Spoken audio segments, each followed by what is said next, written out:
hacer crecer un negocio no es una persona, no es un equipo, pero es toda la empresa. Siempre hay un problema por solucionar.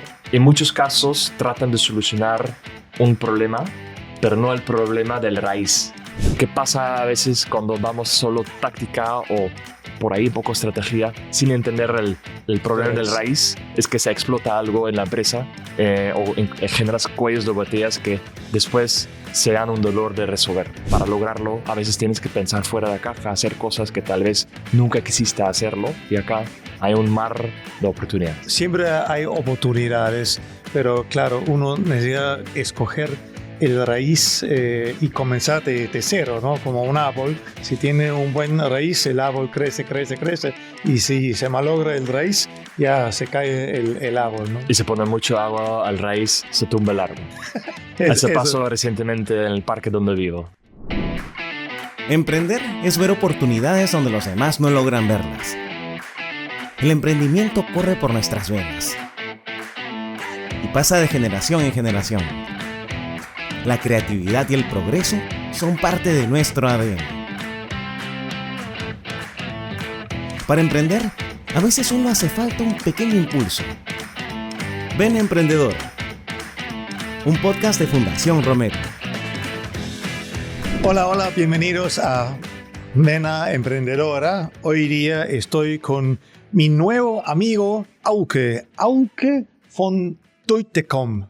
Bienvenidos, Auke, es un gusto verte y tú eres una de esas personas que siempre dice cómo puedo ayudarte. Uh-huh. Pero antes que llegamos a ese punto, me gustaría saber cómo llegaste a Perú. Bueno, mi esposa hizo su maestría en Holanda, en Leiden. Yeah. Yo soy holandés y ahí la conocí. Y después el amor me llevó a Perú. Esa es la historia corta. Pero dame un poco más contexto. ¿Por qué Perú? ¿Podría quedarte en Holanda con tu esposa? También. Pero elegiste el parte más duro, llegar a Perú. Sí, no, siempre cuando conocí a mi esposa, Verónica, y ella estaba haciendo su maestría, tenía un scholarship de NAFIC y que permite estudiar en Países Bajos, en Holanda, y luego tendría que regresar. Yo también estaba estudiando y pensé, bueno, para mí es más fácil, entre comillas, trabajar en otro país, ya que yo trabajo digital, ¿no? En esta época, hablamos de 2013, creo que por ahí. Hace 10 años, casi 14. Sí. El país no era tan digitalizado, digamos, acá en Perú, entonces vi como grandes oportunidades, siempre cuando aprendía el idioma, ¿no? Entonces me fui a una escuela en Holanda, una semana intensivo para aprender español, 40 horas, 8 horas al día. Salí como mareado con... lo gracioso fue que fue un profesor argentina, ¿no? Entonces... no, saliste con acento argentino. El che, ¿no? Sí, el che, cantando. Luego llegué acá, me fui a aprender el idioma y pude seguir trabajando como consultor para la empresa que yo no trabajaba, una empresa grande. Y ahora ya 10 años adelante, ya 3 hijos, feliz, Emma, Lucas y Amanda en colegio. Yeah. Y sí, todo bien. Entonces, súper feliz de estar acá. Cuando llegaste la primera vez, ¿qué pensaste y qué oportunidades has visto para tomar esa decisión a dejar un país como Holanda y tomar la oportunidad a vivir en un país como Perú, que para un europeo nórdico puede parecer un caos? Claro. Cuando ves el mercado como Sudamérica es muy grande, ¿no? Entonces, yo veo siempre el parte positivo y las oportunidades sí. Versus que los problemas o las quejas, porque siempre en cualquier país del mundo hay problemas, y bien en Perú, también en Holanda y posiblemente en Dinamarca también. Yo lo veo como oportunidades y el mercado está tan grande en Sudamérica en comparación con Holanda, que tiene 20 millones de personas, que siempre hay un problema por solucionar o una necesidad que se puede solucionar versus algo que ya está en Europa ya desarrollado o ya han tramitado ciertas cosas, y acá hay un mar de oportunidades. Sí, no, estoy 100% en acuerdo contigo. Sé que no sé si era tu primer trabajo, pero Cine Papaya era tu primer trabajo. Segundo trabajo. Segundo, ¿cuál Sí. era el primero? Era una revista Asia Sur. Asia Sur, que sí, se sí, distribuye todavía en sí. la playa. Ya, tú estabas de sureño. He hecho antes en Holanda, sí, pero acá fue un desafío chiquito sobre cómo digitalizar la revista, ¿no? Ya. Porque es muy temprana, ¿no? Y cómo podemos aprovechar esta digitalización. Ya. Y de ahí saliste y entraste a Cine Papaya, Correcto. uno de los primeros emprendimientos donde yo me metí como inversionista. Háblanos sobre esa experiencia. ¿Cómo fue? Yo creo que lo más importante es que cuando tratas de trabajar en una empresa o cuando ya vine trabajando muchos años, o 5 o 7 años en Holanda, entonces tenía experiencia en corporate. Luego me fue trabajando en una revista, un MIPE, digamos, una pequeña empresa peruana. Ahí ya te vas encontrando distintas formas de trabajo y distintas reglas que tal vez no estás tan de acuerdo, de formas de trabajo. Y luego pude conocer, o me fui a buscar trabajo, ¿no? Entonces pude hablar con una consultora, todavía no trabajado en una agencia, entonces estaba hablando con agencias de medios, de digitales. Y después también sale la oportunidad de Cine Papaya. Más bien, no fue Cine Papaya, fue un business unit o otro producto dentro de Cine Papaya que quisieran desarrollar, que se llama Papaya Paz. con Algo los similar. buses. No, con las entradas de eventos, ok, de teatro. Y teníamos, sobre todo, éramos los dos, otro holandés que se llama Arnoud Rijkenboer y yo, con toda la palanca del equipo de Cine Papaya para desarrollar el mismo business unit, ya que la tecnología ya existía para el cine, se podía replicarlo fácilmente hacia otros tipos de eventos. Fue súper divertido. De ahí te fuiste a Creana. ¿Cómo fue esa experiencia? Fue interesante porque desde que llegué a Perú y cuando yo estaba trabajando en Cine Papaya me di cuenta que el forma de trabajo me gusta mucho, como super straightforward, tratar de llegar, iterar, pensar en soluciones, no tanto en problemas, desafíos y una forma de trabajo donde podías opinar y no importaba qué rol que obtuvieras dentro de la empresa, para el bien para la empresa. Entonces era un equipo full enfocado hacia el objetivo que se estaba pintando, ¿no? Y luego estaba ayudando a muchas empresas o muchas personas que me buscaban a mí o otros compañeros que trabajaban en Cine Papaya para aprender también de cómo Cine Papaya logró llegar a Fandango o hacer el exit, como se dice, ¿no? La venta. Yo no fui parte del founding team, pero pude ver en la cocina cómo están haciendo las cosas. Y conocí a Diego por unos cafés. Creo que tomamos 2, 3 cafés. Y ahí sale la oportunidad de trabajar juntos. Me encanta la educación. En Holanda también he trabajado en una empresa que también enfocaba en educación.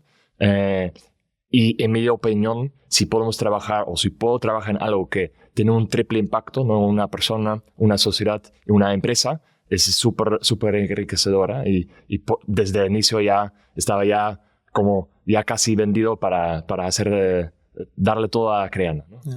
¿Y cuál fue tu rol en Creana? Bueno, ese es el Head of Growth, ¿no? Entonces es una palabra o un puesto relativamente nuevo, ¿no? Que hoy día todo es growth.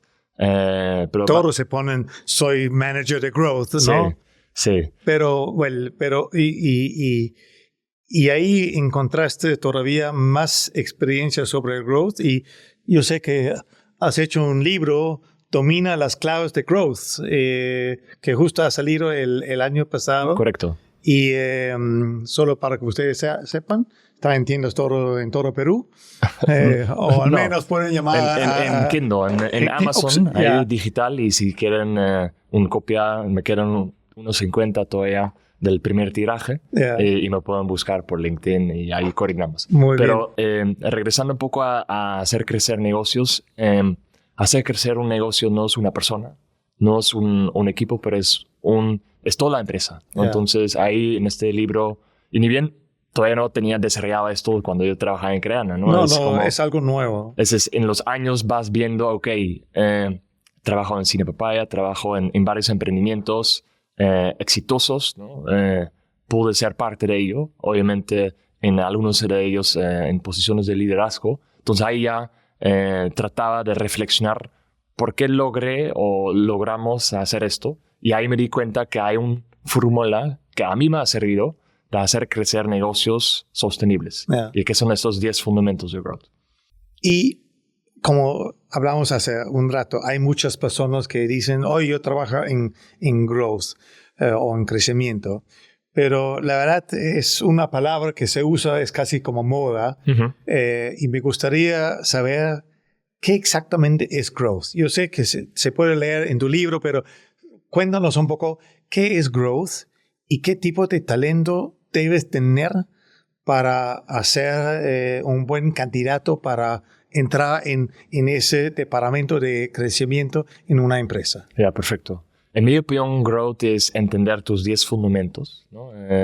Y cuando logras identificar esos 10 fundamentos y el estado o el nivel de ello, luego construyes estrategias y tácticas que te permiten crecer, ¿no? En muchos casos veo que growth es user acquisition o generar nuevos usuarios o clientes y nada más, no está bien. Growth es también retener estos clientes o aumentar el valor de esos clientes, pero en el raíz es entender los unit economics, ¿no? De cómo está cuánto me cuesta para traer un nuevo cliente, ¿no? Cuánto me va a generar este nuevo cliente en la vida y en cuánto tiempo recupero esta inversión cuando ya llega a ser cliente a mí. Entonces, se habla mucho de ello. Creo que growth ya existe siglos, no décadas, y se inició con el financial forecasting de los roles que tiene una empresa para forecastear un crecimiento. Luego ya del Excel hacerlo, ejecutarlo, y ahí te das cuenta que un Excel de crecimiento cambiando algunos valores es muy fácil. Luego ya al ingeniería inverso de hacerlo realidad, ahí entraría el desafío. Luego, ¿qué rol o qué tipo de características tiene que tener una persona de growth? Yo creo que son soft skills como alguien que siempre quiere aprender, en un pensamiento crítico, hace las consultas adecuadas, que busca la forma de hacerlo funcionar con los recursos que tenga, logra enfocarse en mover una métrica o algo que está asignado a su day-to-day job, ¿no? Y con actitud adecuada de que no existen problemas, pero que existen desafíos y oportunidades para hacerlo funcionar. Yeah. Una persona que trabaja en growth puede tener bastante frustración porque lo ideal es como esos channels del growth hacking, esos libros que hablan de generar una 10x de crecimiento. Para lograrlo, a veces tienes que pensar fuera de la caja, hacer cosas que tal vez nunca quisiste hacerlo, y permite o necesita aprender y adaptarse a las circunstancias que encuentra en el camino. Sí. Entonces no hay un perfil que ese es growth. Último punto que es súper importante, la forma de absorber y interpretar la información que recibe, si sea data, para luego poder ponerlo en contexto para aplicar y ejecutar siguientes pasos relacionados en lo que estás viendo en tu trabajo, ¿no? Me suele pasar que hay bastante que tienen un buen plan, quieren ejecutan plan, luego en el paso 3 del plan de los 10 pasos están haciendo algo súper increíble, no paran para revisar que celebrar es súper bien y vamos a hacerlo aún mejor, no van a 4, 5, 6 y pierden esta oportunidad que pudieran aprovechar como una ola que puede ser un golazo, como se dice acá en Perú, pero avanzan. Yeah. Entonces ahí también hay desafíos. Sé que después, Creana, también trabajaste en algunos otros startups, pero growth no solo es para startups, es también para empresas, corporaciones grandes. Uh-huh. Hay una gran diferencia entre el rol como growth manager en un startup y una corporación grande como un banco o un supermercado, una cadena de supermercados. Sí y no. Sí, porque tienes mucho más stakeholders a manejar. Posiblemente, si hablas de un banco, tienes un producto que tiene que entrar en una carretera de productos que tiene que complementarles, ¿no? Versus un emprendimiento que posiblemente tienes un producto o dos, depende, ¿no? Donde hay todo focalizado y enfocado en hacerlo funcionar. Entonces, un growth manager en un emprendimiento o un growth manager en una empresa o una empresa grande o tradicional, creo que al raíz va los departamentos y estructuras, que está un fundamento en el libro de identificar cómo está la operación, la oferta-demanda, cómo son las personas y aprendizajes continua, y luego cómo voy a hacer el stakeholder management adecuado para que logro llegar a los objetivos que tengo asignado como growth manager. En Holanda, cuando teníamos la pandemia, regresamos a Holanda. Ahí pude trabajar en un corporate startup para justamente hacer el insourcing de un producto de AI, ¿no? Artificial Intelligence, que hoy día ya todos hablamos de ello, pero ya estoy hablando de hace 4 años atrás, por ahí. Cuando trabajamos ahí haciendo este insourcing en una empresa con más de 20,000 personas, con 5 business units, ¿no? Dentro de un business unit, 7 distintos productos y ya market leader, obviamente tener otro approach o enfoque versus alguien que es un emprendimiento que todavía puede capturar un mercado. Pero es adaptar esos fundamentos y la forma de trabajo. Los fundamentos son los mismos. Somos iguales, correcto. Y después trabajando con varias empresas, grandes, pequeños,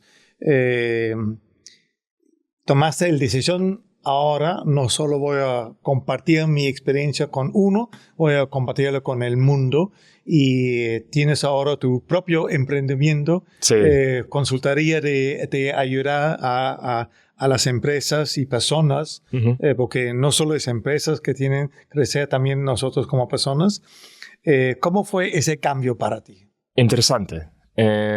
¿Cómo logré escribir el libro? Es porque yo me gusta ayudar a las personas y llegué a un punto donde ya no pude ayudar más. Entonces, porque a veces tiene que decir no. Es importante también, ¿no? Como emprendedor o cuando estamos trabajando necesitamos decir a veces no. Porque hay prioridades, ¿no? Entonces, tuve que decir no y dije, pucha, ya hay muchas personas que me están buscando, quiero ayudarles, pero no puedo ahora. Voy a documentarlo. Entonces documenté esto que salió el libro, ¿no? Dominar el Cloud Growth. Y ahí luego encontré otros desafíos, ¿no? Que personas que ya tuvieron una mejor educación, que se han ido a lugares donde se puede aprender de growth, tener las posiciones, pero no lograban aplicarlo, lo que aprendieron. Tuve los mismos desafíos ahí también. Y ahí empecé a usar este libro como un bootcamp donde tengo 10 personas máximo al mes que entreno para que luego ya puedan estar más en control de crecimiento de su empresa o donde que trabajan. Y sí, es una decisión siempre arriesgado, pero cuando hay momentos donde mercados van un poco más para abajo, son los mejores momentos de hacer estos movimientos porque no hay muchas personas posiblemente que se arriesgan en ello. Growth, crecimiento, sabemos es crecer algo, pero ¿qué es realmente crecimiento en una empresa? Como dice, es no solo en una forma, es en diferentes formas. Correcto. Bueno, existen 18 canales de tracción, entonces cuando quieres crecer tienes que verlo como la parte de nuevos clientes, los clientes que ya tienes y cómo vas a aumentar el valor o retenerlos, ¿no? Y depende del modelo de negocio, ya vas identificando las oportunidades de crecimiento. Y ahí ya vas a poder armar un modelo de growth o que te permite identificar la probabilidad que puedes crecerlo. Antes era un CEO o un CFO que hace una proyección financiera, lo conversan con su management team, luego lo bajan a todo lo demás y que si todavía llegamos a un 5 a 7% crecimiento, tal vez 3 si estamos en una empresa muy grande, con un EBITDA saludable. Hoy día que estamos viendo en el mercado que las EBITDAs que han bajado, que ya no podemos hacer un crecimiento tan grande e ineficiente. Entonces hoy día creo que salió un informe, se me fue el nombre de este informe, pero 62% de los CFOs y 42% de los CEOs tienen una prioridad top 3 de hacer un crecimiento sostenible de su negocio. Y ahí entraría yo. Aparte tu rol en ese crecimiento, inteligencia artificial es algo que va a tener un rol grande en el crecimiento en el futuro. Sí. ¿En qué manera? Depende del negocio, pero yo creo que hay ciertas acciones que hoy día hacemos como humanos que una inteligencia artificial puede hacer con apoyo o validación de toque humano para que los humanos puedan hacer cosas más interesantes. Ya. Y entonces el rol de un growth manager ahora va a ser totalmente diferente en 5 años si ellos siguen con las ofertas de tecnologías que hay. Posiblemente sí. Siempre depende de dónde está el enfoque de este growth manager o su equipo, pero ya naturalmente ya vayamos viendo que los clientes potenciales están usando o observando información de forma distinta. No. Entonces, ¿cómo quieres llegar a estos clientes potenciales? Apalancando a las nuevas tecnologías, ¿no? Hace no sé cuántos años TikTok no existía, ahorita ya hay un montón de gente en TikTok. Sí. Hace años atrás. Entonces, siempre como growth manager tiene que estar súper abierto a las nuevas tecnologías y poder identificar cómo esto pueda impactar el trabajo o el negocio que estés trabajando. Y yo recomiendo siempre ser el primero en la ola en vez de que ya sigues en la ola. Well, justo hace poco mencionaste esa frase que es tuyo, transformando oportunidades en crecimiento. ¿Cómo trasladas esa filosofía en tu día a día? Bueno, yo soy muy metodológico, ya que puedes ver en los 10 fundamentos, es muy así como un assessment. Yo siempre veo oportunidades. Hasta que saludando a alguien en el ascensor te puede salir algo bonito, ¿no? Ni bien una conversación bonito, tal vez un negocio también, ¿no? Sí. Es súper gracioso, pero creo que si tienes interés adecuado o genuine interest, ¿no? Que quieres saber qué hace una persona y no estás a hacer por hacer y que aprendes también de esta otra persona, automáticamente encuentras oportunidades o que hay crecimiento. No siempre el crecimiento debe tener un valor monetario. También puede ser un crecimiento profesional o un entendimiento que nunca has tenido y ahorita abres tu perspectiva de ello, ¿no? Hablando sobre Creana, que es un éxito increíble, ellos comenzaron, si yo me recuerdo, 2013-2014, con su viaje. Y la Creana no era Creana como es hoy día. Cuando empezaron, otra vez había una idea y ahí se cambió porque uno tiene que aprender rápido que cuando no hay oportunidad tenemos que cambiar. Uh-huh. ¿Qué crees fue el éxito de Creana para ser tan exitoso aquí en Latinoamérica y crecer tan rápido? Vamos con la misión primero. Yo me recuerdo muy bien, el ser o estar en la fila de aprendizaje de un ser humano. Súper amplio. Yeah. Entonces podemos brindar educación a los niños que recientemente nacen hasta los tíos que están jubilados o por morirse para educarse. Nacieron como un emprendimiento para hacer cursos de cocina, terminan hoy día ser un SaaS o un SaaS product para las empresas para gestión de talento y educarles para que puedan crecer. Entonces, creo que el secreto ahí es, uno, una visión de los fundadores, dos, poder de ejecución y comunicación de forma adecuada para que todos estemos alineados y no tener miedo para llegar a esos objetivos, ¿no? Y hacerlo funcionar, ¿no? Entonces, iteraciones, cuestionamiento, sobre todo cuando vino la pandemia, nos da bastantes oportunidades. Hemos hecho en esos 4 años que yo trabajaba en Creana muchas pruebas de otros tipos de paqueteos de productos dentro de la educación para ver dónde hay esta potencia para crecer. Y obviamente si ves los números muy grandes donde hay más educación o el upskilling y reskilling de personas es en el corporate, ¿no? Ahora yo tengo una empresa y quiere crecer, pero no tengo la idea cómo hacerlo. Uh-huh. Y voy a llamar a Auke y decir, oye, Auke, ayúdame a crecer. ¿Cuál será el proceso para recibir tu ayuda y para hacer la estrategia y tener éxito? ¿Y cuánto tiempo demora desde el comienzo a ver los resultados de un crecimiento? Es una buena consulta y a veces me estoy riendo porque necesito o necesito tener más clientes por canal de paid marketing, ponte. Pero luego se van dando cuenta que en el raíz el problema no es traer nuevos clientes, pero tal vez optimizar o entender mejor los procesos o en el fundamento de clientes y competencia, posicionarte a un nicho de forma más clara para que tu cliente potencial te entenderá mejor y que tomará o comprará mejor tu producto. Tuve un ejemplo hace recién donde una agencia digital me preguntó, oye, ¿puedes hacer una evaluación de growth? Que es un producto que tengo que todo parte de por ahí. Cuando yo invierto en empresas o cuando yo voy a trabajar con empresas, parta con esta evaluación porque es un blueprint que me permite identificar cómo es el estado de sus fundamentos y dónde hay esas oportunidades de crecimiento. En muchos casos tratan de solucionar un problema, pero no el problema del raíz. Y con esta metodología voy al raíz, lo solucionamos y después lo podemos trabajar en nuestras tácticas o estrategias que permite que crece.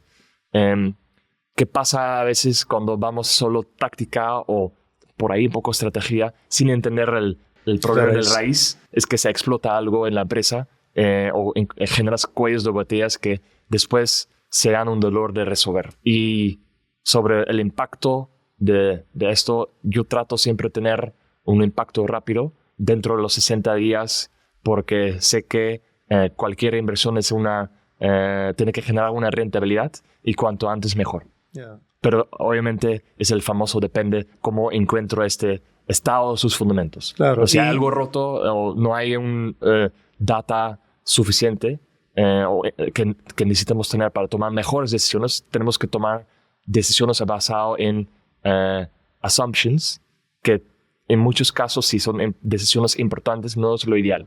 Se puede hacer con la proyectabilidad y el gut feeling que tenemos, pero al final lo lanzamos, lo iteramos, pero a veces hay esos desafíos que tienes. No significaría que si no lo tienen, que no puedes hacer nada.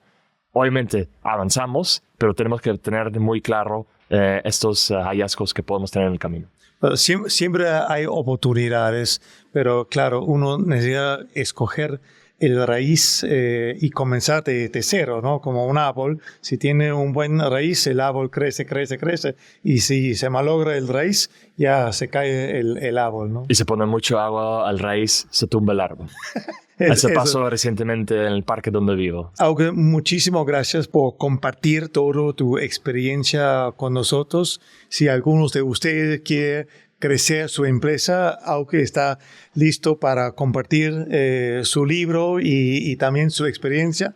Y yo puedo decir que yo estoy seguro que todos pueden usar un consejo de Auke para asegurar que sigue creciendo su empresa. Muchísimas gracias por quedarse aquí con nosotros hoy día. Estamos en Vena Emprendedora y nos vemos pronto. Chao. Gracias por escuchar este episodio, en el que sumamos un nuevo aprendizaje para impulsar tu camino emprendedor. Si te gustó, no olvides suscribirte para no perderte de ningún episodio. Nos vemos muy pronto. Vena Emprendedora, un podcast de Fundación Romero.